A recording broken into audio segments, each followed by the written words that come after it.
Okay, so we can start now. Bismillah ar-Rahman ar-Rahim. La hawla wa la quwwata illa billah al-ali al-azim. Alhamdulillah rabbil alameen. Wa sallallahu ala sayyidina Muhammad wa alihi at-tayyibin at-tahirin. Allahumma akhrajni min dhulumat al-wahm wa akrimni bin nur al-fahm.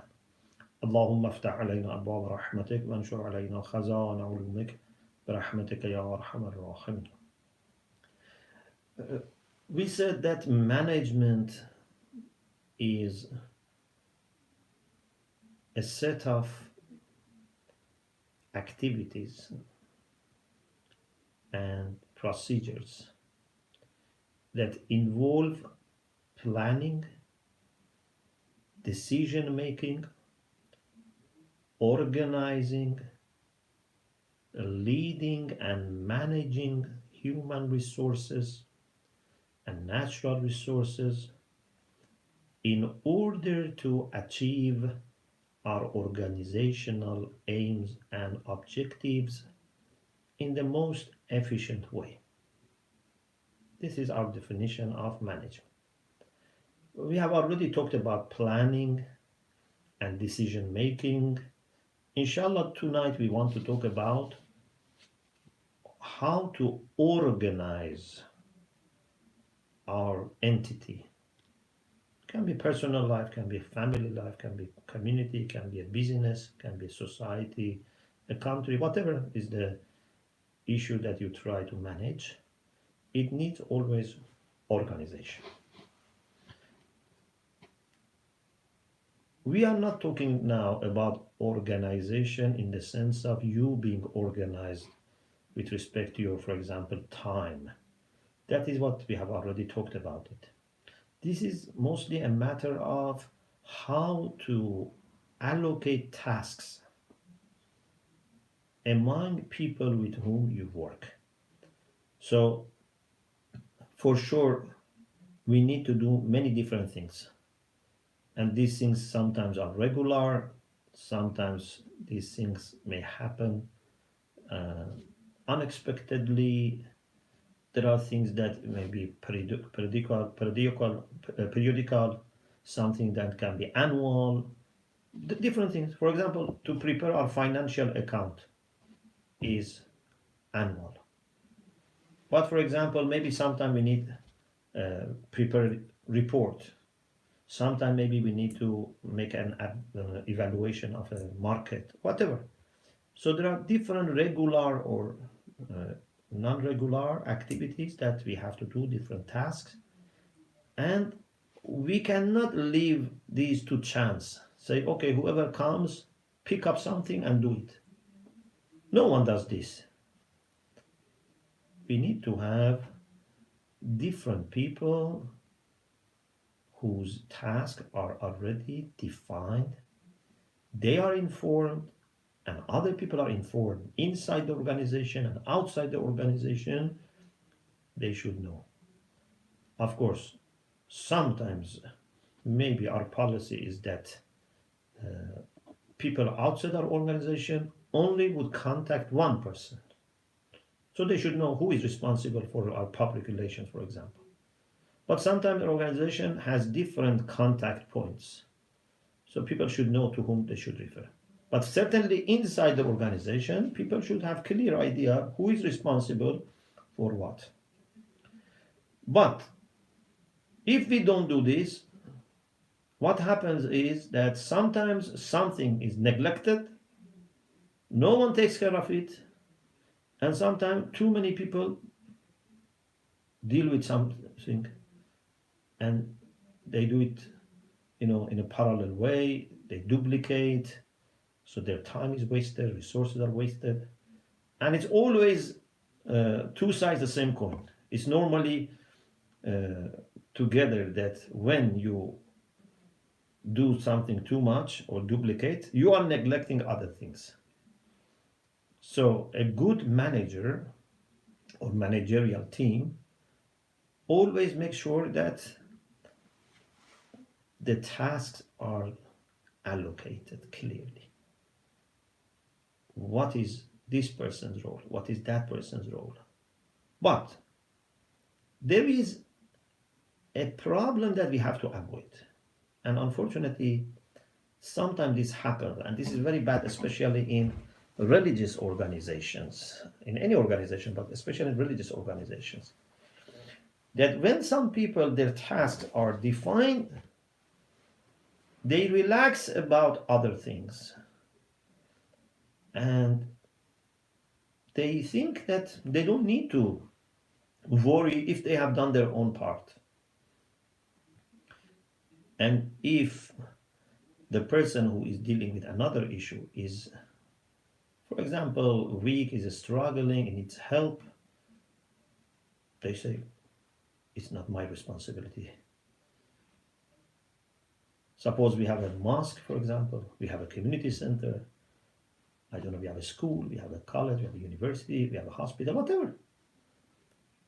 First, I should make sure that I do my job, but then I should be available for any other person in the organization that needs help. We are a team. You cannot say, I only care about my part. Or na'udhu billah, we let money and salary and office hours shape our responsibility, sense of responsibility. So, okay, I have been here for example, 8 hours. Now, still there is something urgent that we have to do, but why I should do it? I don't feel responsible, or I try to somehow run away. No. If you don't love this organization, if you don't feel responsible for this organization, I think it's better if you don't work there. Unless there's necessity of life. Sometimes maybe you hate an organization and you have to work there, and as long as it's not going to be harmful to humanity, to your faith, it's okay. But it's better if you work somewhere that you can make the niyyah of pleasing Allah subhanahu wa ta'ala. You are going to spend best years of your life in an organization. And if your mentality is like this, that, I work 8 hours and they give me money, that's it, then what is your mission? What's going to be your legacy in this life? What is going to think that later when you retire is going to give you peace of mind and, a sense of achievement? Alhamdulillah, I did these things. So we have to be careful that whenever we allocate tasks, we would not let this mentality take form that this is my job and I don't bother about anything else. If this organization is going to fail, it's going to be bankrupt, I don't know, it's going to lose its credits, its reputation, whatever, no problem. As long as I have my job, it's fine. This is not right. So, we have to organize by allocating tasks so that we avoid duplication and we avoid negligence. Amirul Mu'minin alayhi salam in letter 31 of Nahjul Balagha says to Imam Hassan alayhi salam different things. One of them is this one. He says, وَاجْعَلْ لِكُلِّ إِنسَانٍ مِّنْ خَدَمِكَ عَمَلًا تَأْخُذُهُ بِهِ. For every person who works for you, allocate an action, a task that then you would hold him responsible for it, accountable for that. Unless you tell them in advance that this is what I expect from you, then it may not work. And they may leave it to each other. فَإِنَّهُ أَحْرَى أَلَّا يَتَوَاكَلُوا فِي خِدْمَتِكَ. This is better in order to avoid that they do tawakul, means this person leaves it for the other person, that person thinks this person is doing, so A leaves it for B, B leaves it for A, or A for B, B for C, C for A. Anyway, every person just feels relaxed, think that someone else should do it, and then the result is that no one is taking care of it. So this is a very important principle that Amir al-Mu'minin said this in his letter to Imam Hassan al-Islam. It's very rational and natural, but it is interesting that it is also mentioned in such an early text in Nahj al-Balagha. So we have to make sure that for every person, there is a list of tasks, and then some, of course, tasks that could be occasional. So at the end, you can say maybe there are other tasks that can be given, but they should feel responsible for the whole company or community, whatever it is. Question: what should be the criteria for allocating tasks? Unfortunately, sometimes what happens, either because managers are not wise, or they are naive, not experienced, or they are biased in favor of some people or against some people. So, for different reasons, sometimes these tasks are not fairly and efficiently distributed. For example, if there is someone that they love, or some relative, I don't know, friend, or someone who has been recommended by a high personality, they give them easier task. They give them more, managerial role, more power. Some people who don't have anyone to support them, they give them all the difficult work. Or, for example, some people are humble, kind, they never complain, too much pressure on them. Some people are always nagging, so they end up with doing less work. These are not the right things. Very important part of management is actually how to distribute tasks. And if you do it properly, you would have peace of mind for many years.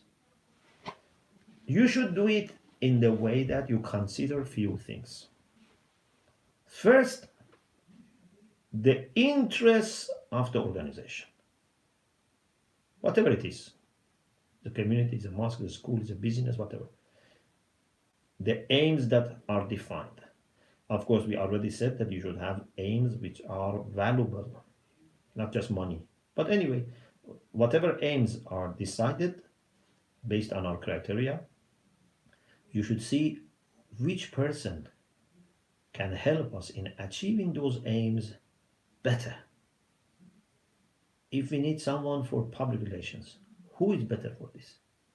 If we need someone for marketing, who is better? If we want someone for customer service, if I don't know, we want someone for I don't know, dealing with the families, someone to deal with the finance, someone to go and buy for us, someone to sell for us,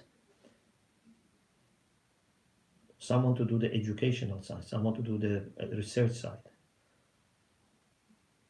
Who can better do this? Either they can do this better because they are already experienced in this, they have a history working for the same thing in another place or here before, and we know they have achievements, or at least you know them enough to know that they have potential to learn it quickly. But you cannot just close your eyes and choose people randomly. This is very important. So we have this in beautiful hadith from Amir al-Mu'minin salam. It says, "At-tuma'ninatu ila kull ahadin, at-tuma'ninatu ila kull ahadin qabla al-ikhtiyar lah ajzun, or qabla al-ikhtibar lah ajzun." If you trust someone, put your trust in someone before examining him, is a lack of competence. A competent manager would not trust someone entrust someone with a task before examining that person. His knowledge of the subject, his experience of the subject, his talent, his skills, his akhlaq, If we want, for example, someone to deal with the, I don't know, customers, so we have to have a very nice looking and approachable person who is patient and at the same time who is able to remain in control of his decisions, not that he just accept everything and not that he reject everything. So we need to find suitable people who are either actually prepared for this job and experience, or at least they have potentials and they're very close to reach that point. So we should divide the task and then look for people inside the organization or people we may employ from outside or a contract with them to do these jobs properly. And then after that, you must also keep examining them. You cannot just give them a task and relax. Rayan ibn Salt says that I heard from Imam Raza alayhi salam, كان رسول الله إذا وجه جيشا فأمهم أمير بعث معه من ثقاته من يتجسس له خبره. Very important point.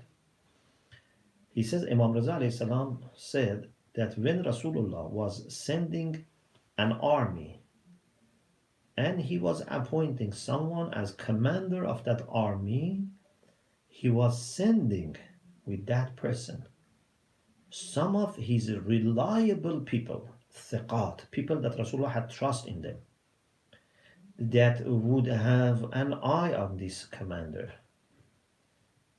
And they keep Rasulullah informed. Maybe, God forbid, this commander later is going to betray, for example, or is going to mistreat people, is going to be unfair, unjust, vicious, whatever. Although at the time of appointment he was a good person, but we cannot leave him. Sometimes people appoint someone and then they don't listen to anyone who is suffering from that person. Of course, you cannot also, for any report that you receive, doubt people that you have appointed. So you need wisdom. Like Rasulullah. Rasulullah has his own ways of monitoring people that he has appointed. He would not wait for people to report, and maybe many times, unfortunately, I think this is very common everywhere in the world, in the history. If people are happy, they are happy. If they are not happy, they report. So, a good manager would not be letting people who are unhappy to give him one-sided picture. And also would not put 100% trust in the people that he has appointed, so that one day he opens up his eyes and he realizes that this person has been doing lots of bad things or missing lots of opportunities and so on and so forth. So being very careful in deciding the tasks, in choosing right people who are either actually qualified or close to be qualified for that task. Consider the aims of the organization and the real qualifications of these people, not their position to you, not their, akhlaq only. And then monitor them. You should be not spending too much time and energy on little things. This is one of the challenges of management. If you want to pay attention too much to details and to what everyone is doing, then you don't have time to monitor the whole organization and to plan for a future and to make sure that the organization as a whole is moving forward. But on the other hand, if you don't care about these details, many times organization would lose its spirit. especially for religious organizations. This is why you see, for example, Amir al-Mu'minin salam was so careful about what his governors, what judges, any person who was appointed by him was doing. He was very careful about this issue. There is a story that it's a very interesting and just came to my mind about the late Imam Khomeini. Ayatollah Rasuli Mahallati, which I think actually passed away recently, rahmatullah alayh, he used to be in the office of Imam Khomeini, and I think it's him, if I'm not mistaken, one of these Ayatollahs, or either him or Ayatollah Ibrahim al-Sana'i, I think was Ayatollah Rasuli Mahallati. And he says, I was responsible to give to Imam Khomeini a report of the expenditure of his house, what we have purchased for the house. And he said, one day Imam Khomeini asked me, why you have put here 2 loaves of bread. In Iran we have nune sangak. Sangak, they make it on a stone oven. So at that time, and still today, bread is very cheap in Iran, alhamdulillah. And that time was much cheaper. And for a person like Imam Khomeini, who is a marja, and then head of a, supreme leader of a state, to be careful about, 2 pieces of non-sangak. I and my wife, we eat 1. Why you have purchased 2? What does this say? Some people may say, oh, this is actually lack of managerial skills. But I think actually this is the difference between Islamic management or spiritual management and secular management. If you lose your sensitivity, even about 1 pound, then there is no limit for this. And if people who work with you, they see that you are very careful about these details, they will also try to improve their precision, their performance. Otherwise, it just goes to worse and worse.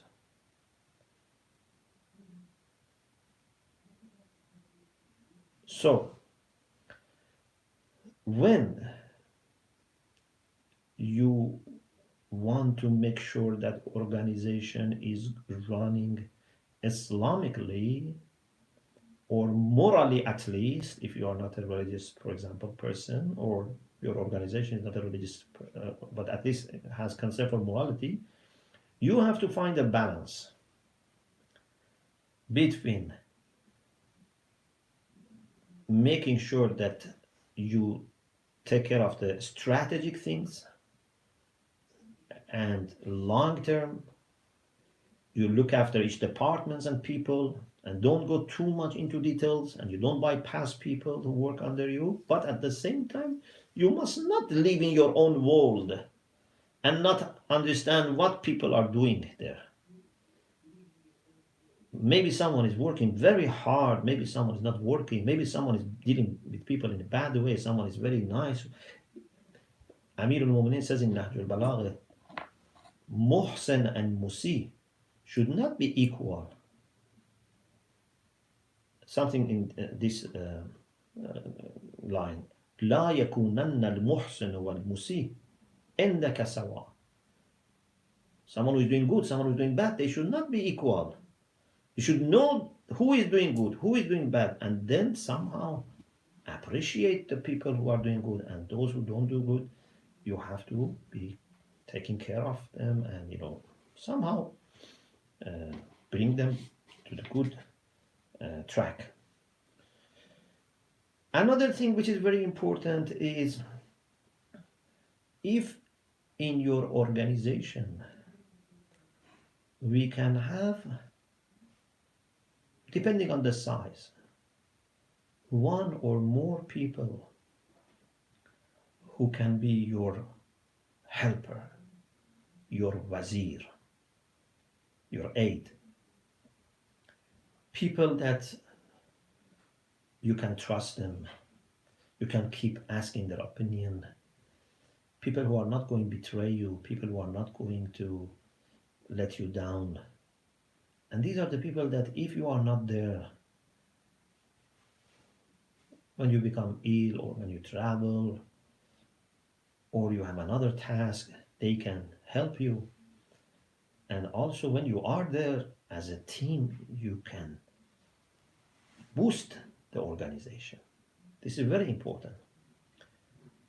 Rasulullah sallallahu alaihi wasallam said, إذا أراد الله بالأمير خيرا جعل له وزير الصدق.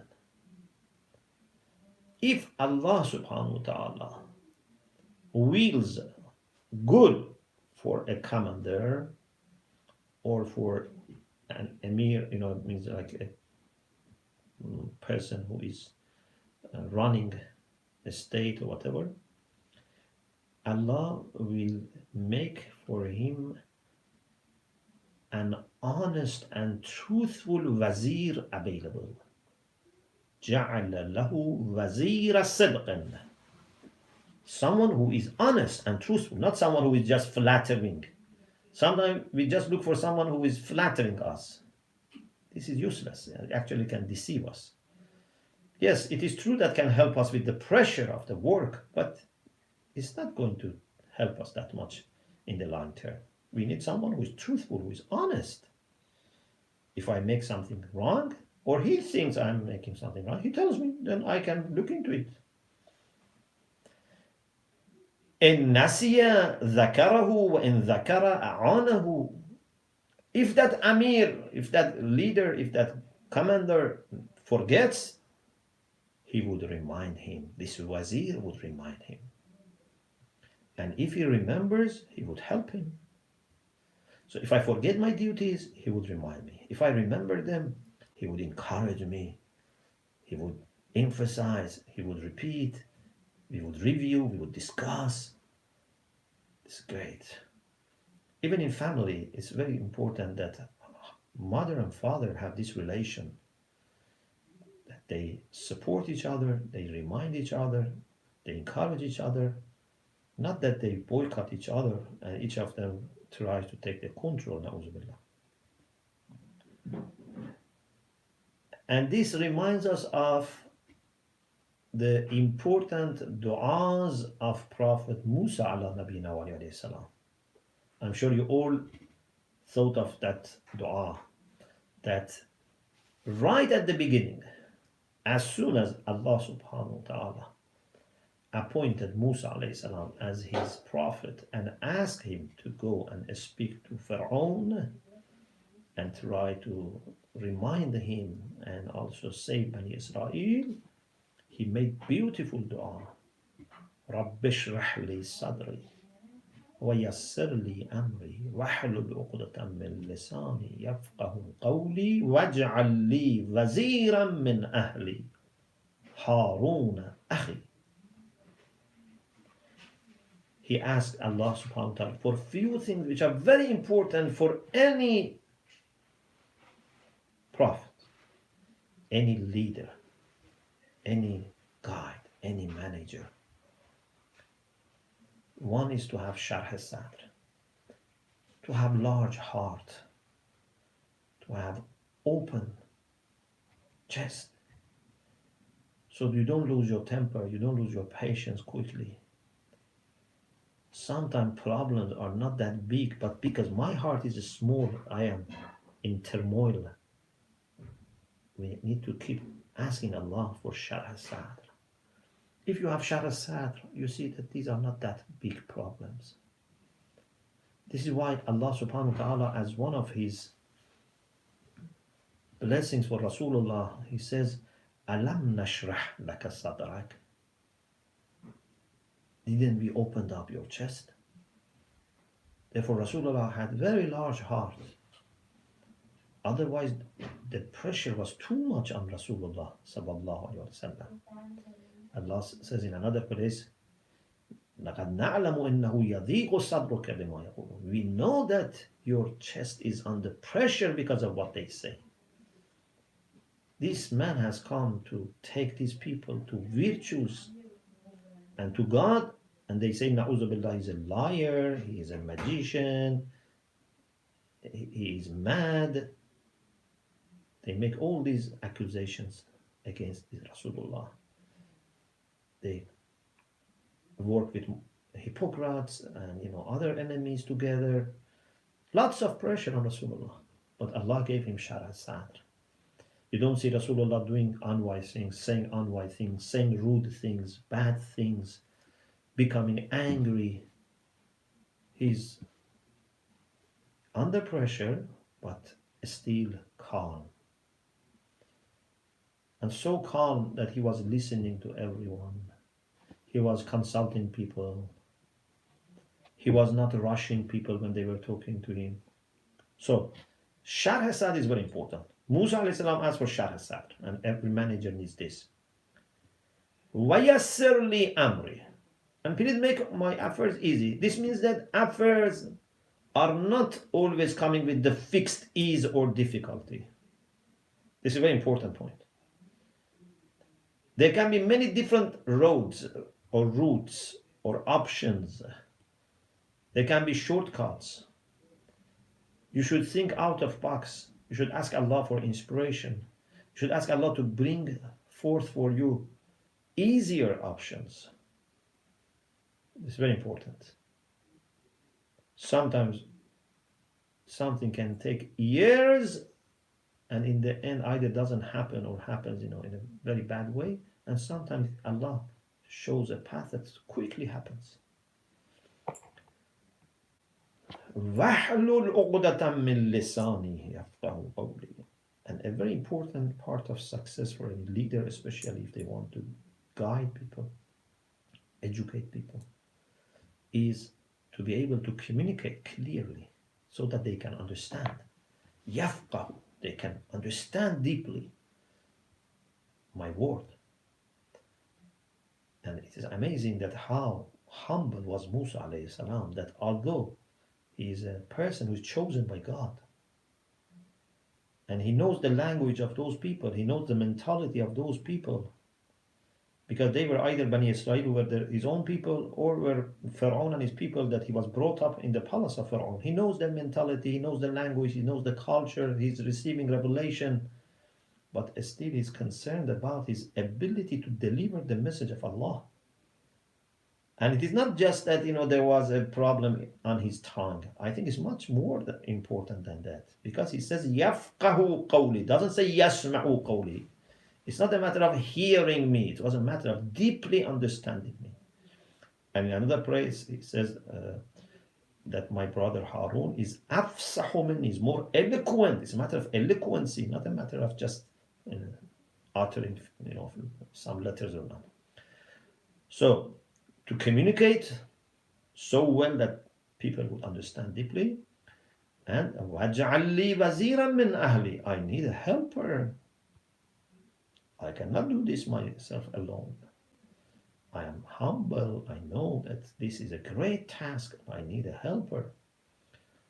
But I appreciate if that helper can be from me, an ahli, not someone who has blood relation with me. In the Quran, as we said many times, min ahli or minni means someone who is completely in the same line, follows that person. Otherwise, even son of Nuh, Allah says, إِنَّهُ لَيْسَ مِنْ أَهْلِكَ. He's not from you, although he's son. Someone who is like me. Harun akhi, my brother Harun, who was himself very qualified. And Allah appointed him also as a prophet. And then what we would do, first, he asked, Ashrikhu fi amri, ushdud bihi azri, make him partner in my effort, strengthen my back with him. But then what we'll do? كَيْ نُسَبِّحَكَ كَثِيرًا وَنَذْكُرَكَ كَثِيرًا, so that we can do more tasbih, we can glorify you more, and we can remember you better. Because for Musa, everything he did and was going to do was a matter of remembering Allah subhanahu wa ta'ala in the society in a collective way. Tasbih is not just to say subhanallah. Tasbih is to make sure that everything is in the society and our personal life according to the will of Allah subhanahu wa ta'ala. In the lectures on tasbih, we have explained this. So, if you can choose a deputy for yourself at least, that you can trust, and he would be helping you, whether you are there or not, that would be a great thing. And if you spend lots of time in finding such person, it's worth it. Inshallah, we have to talk next session about leadership of the organization. And till then, we ask Allah subhanahu wa ta'ala to help us with our personal growth and development, but also with the growth and development of our organizations, our institutions, our community centers. Because if these institutions and organizations are run Islamically, their blessings would be multiplied. One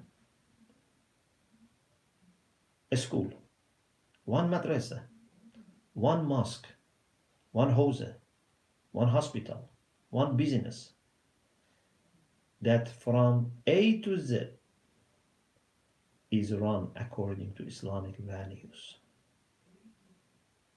would be much, much more beneficial for members and people who benefit from it. I hope we will be able to have lots of examples of such institutions that from A to Z are run according to Islamic values. Otherwise, there is a great possibility that there can be many Islamic schools which are not really Islamic. Even there can be mosques which are not Islamic. Because it's not just by name, it's not just by religion of people who run it. It's whether relations in that organization are formed and shaped by Islam, by love for Allah and love for the sake of Allah or not. Please remember us in your du'as and hope to connect inshallah next week. Wa akhiru da'wana and alhamdulillah rabbil alameen.